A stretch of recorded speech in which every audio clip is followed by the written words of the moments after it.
ఖగోళ విజ్ఞానంలో ఈరోజు మనం ఈక్వేటర్, భూమధ్య రేఖ, 0 degrees లాటిట్యూడ్ లేకపోతే రేఖాంశం, వీటి గురించి తెలుసుకుందాం. భూమి ఒక గుండ్రని ప్లానెట్, అది గ్రహం. అది ఉత్తర దక్షిణ ధ్రువాలని బేస్ చేసుకుని తన చుట్టూ తాను తిరుగుతూ సూర్యుడి చుట్టూ తిరిగి వస్తుంది. అందుకని ఉత్తర ధ్రువం, దక్షిణ ధ్రువం అంటాం. ఈ ఉత్తర ధ్రువానికి దక్షిణ ధ్రువానికి మధ్య నుండేదే భూమధ్య రేఖ. అంటే దాన్ని 0 degrees రేఖాంశం. 90 degrees పైకి ఉత్తరం వైపు ఉంటుంది, 90 degrees దక్షిణం వైపుకి ఉంటుందన్నమాట, సౌత్ పోల్ వైపు. కానీ ఈ భూమధ్య రేఖ దగ్గర మన భూమి ఎలా ఉంది, వాటి పరిస్థితులు ఏమిటి అని చెప్పి తెలుసు. సాధారణంగా మన భూమి యొక్క ఎక్కువ భాగం భూమధ్య రేఖ నుంచి ఉత్తరార్ధ భాగంలోనే ఉంది. దరిదాపు 90% భూమి అంతా కూడా ఉత్తర గోళంలోనే. అలాగే జనాభా కూడా 92% ఉత్తర గోళ ప్రాంతంలో. దక్షిణాదిన 1/8, చాలా తక్కువ, 1/8 మందే పీపుల్. అయితే భూమధ్య రేఖ దగ్గర ఎంతమంది ఉన్నారు అని అంటే అది జనాభా చాలా వరకు లెక్కలు లేవు, కానీ చాలా తక్కువ. కారణం ఏంటంటే భూమధ్య రేఖ మనకి 79% సముద్రంలోనే ఉంది. భూమధ్య రేఖ 79% సముద్రంలో, 21% మాత్రమే నేల మించి వెళుతుంది. అందుకని ఇక్కడ సుమారుగా జనాభా కూడా 6 కోట్ల మంది కంటే లేరు, 6 కోట్ల మందే ఉన్నారు. దీనిలో కూడా ఏంటి అంటే 13 దేశాలు ఉన్నాయి, దాంతో 3 ఖండాలు ఉన్నాయి. ఈ 3 ఖండాలు ఏంటంటే దక్షిణ అమెరికా ఒకటి, దాని తర్వాత ఆఫ్రికా, దాంతో ఏషియా. ఈ 13 దేశాల్లో వాటిల్లో మనం చూసినట్టయితే ప్రధానంగా మనకి Ecuador, Colombia, Brazil, Gabon, Congo Republic, Congo Democratic Republic అనేవి కూడా ఉన్నాయి కాంగో. దీనిలో ఉగాండా, కెన్యా, సొమాలియా, మాల్దీవులు, ఇండోనేషియా, కిరిబాటే అని ఇలా మనకున్నాయి. ఇందులో చాలా దేశాల నుంచి భూమధ్య రేఖ వెళుతూ ఉన్న ఆ దేశ సరిహద్దుల్లో ఉన్నాయి, జనాభా లేరు. ఎక్కువ దేశాలుగా చెప్పడానికి మనకి భూమధ్య రేఖ నుంచి వెళ్ళేది ఈక్విడార్, కెన్యా, సొమాలియా.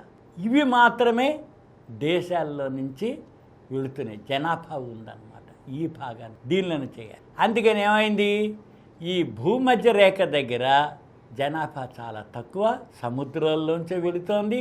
దాని తర్వాత భూ ప్రాంతం కూడా తక్కువ. దీనిలో భూమధ్య రేఖ నుంచి మనం చూసినట్లయితే 3 degrees ఉత్తరం వరకు మాత్రం మనకి కొంత జనాభా ఉంది భూమధ్యని. దాంతో వాతావరణ పరిస్థితులు అన్నీ ట్రాపికల్ రీజియన్ అని. ఈ ట్రాపికల్ రీజియన్లో దీనిలో వాతావరణం ఏంటంటే మనకి సూర్యోదయం, సూర్యాస్తమయం ఇంచుమించు సమానంగానే ఉంటుంది. కాకపోతే భూమి ధ్రువాల దగ్గర ఒత్తుకుని భూమధ్య రేఖ దగ్గర ఉబ్బుంటున్నాను. మనం భూవ్యాసం భూమధ్య రేఖ దగ్గర తీసుకున్నట్లయితే 12,750 కిలోమీటర్లు. అది ఉత్తర ధ్రువం దక్షిణ ధ్రువం కలిపే దానికంటే కూడా 43 కిలోమీటర్లు ఎక్కువ. అంటే 27 మైళ్ళు, సుమారుగా 27 మైళ్ళు మాత్రమే వెడల్పు ఎక్కువ ఉంది. ఇలా ఉబ్బి ఉండబట్టి మనకేమవుతుందంటే ఒక 14 నిమిషాలు తేడా ఉంటుంది సూర్యోదయానికి సూర్యాస్తమయానికి. కారణం ఏంటి, భూమి ఉబ్బి ఉండడం. రెండోది, సూర్యుడు టచ్ అవుతాడు, పైకి లేస్తూ సూర్యోదయం అయిపోతూ పై అంచు టచ్ అవుతాడు. దాంతో సూర్యాస్తమయం అడుగంచు టచ్ అయింది, సూర్యాస్తమయం అవుతుంది. దాని తర్వాత ఈ వాతావరణంలో రిఫ్లెక్ట్ అయ్యి సూర్యరశ్మి వస్తుంది కాబట్టి మనకి ఈ 14 అంటే రిఫ్రాక్షన్ వలన, అంటే సూర్యోదయం సూర్యాస్తమయం, సూర్యుడు ఉదయించకముందు సూర్యుడు ఉదయిస్తాడు, సూర్యుడు అస్తమించిన తర్వాత సూర్యుడు మనకు కనిపిస్తాడు. అందుకని సూర్యోదయం సూర్యాస్తమయానికి మధ్యలో ముందు రావడం, తర్వాత అస్తమించినట్లుగా మనకు కనిపించినప్పటికీ ఈ 14 నిమిషాలు వెలుతురు ఎక్కువగా ఉంటుంది, మిగతాది బాగానే ఉంటుంది. సూర్యోదయం సూర్యాస్తమయాల్లో మనం చూసినట్లయితే ఆ రకం జనాభా పరంగా చాలా సముద్రాల్లో నుంచి వెళుతోంది. ఈక్వేటర్ మీదే ఎంతమంది జనాభా ఉన్నారు అన్నదాన్ని మనం ఎవరు ఎక్కడ లెక్క కట్టడం కానీ పెద్దగా కానీ తెలియదు. దాంతో ఎక్కువ జనాభా అంతా ఉత్తరార్ధగోళంలోనే ఉన్నారు.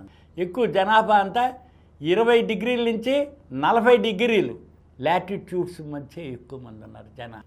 25, 26 లాటిట్యూడ్స్ మధ్య రేఖాంశాల మధ్య అత్యధిక జనాభా దానిలో ఉన్నారు. ఎందుకున్నారు ఏమిటి అంటే అక్కడ ఉండే భౌగోళిక వాతావరణం, పంటలు పండడం, రెండోది నీటి వనరులు, ఇవన్నీ భూమి మీద ఆయా ప్రాంతాల్లో ఉండబట్టి జనాభా కూడా అక్కడ ఎక్కువగా ఉండడం జరుగుతుంది. అందుకని ఈ రకంగా మనం భూమధ్య రేఖ దగ్గరని తీసుకున్నట్లయితే 0 రేఖాంశం లాటిట్యూడ్, దాంతో మనకి ఈక్వేటర్ యొక్క పరిస్థితులు మనకి అర్థం చేసుకోవడానికి తెలుస్తూ ఉంటుంది. ఈ కార్యక్రమం మీకు ఎంతో నచ్చింది కదా.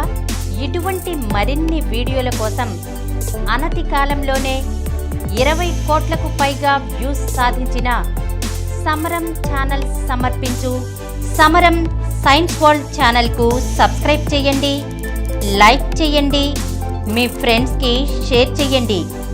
అలాగే ప్రక్కనున్న గంట సింబల్ని ప్రెస్ చేయడం మర్చిపోకండి.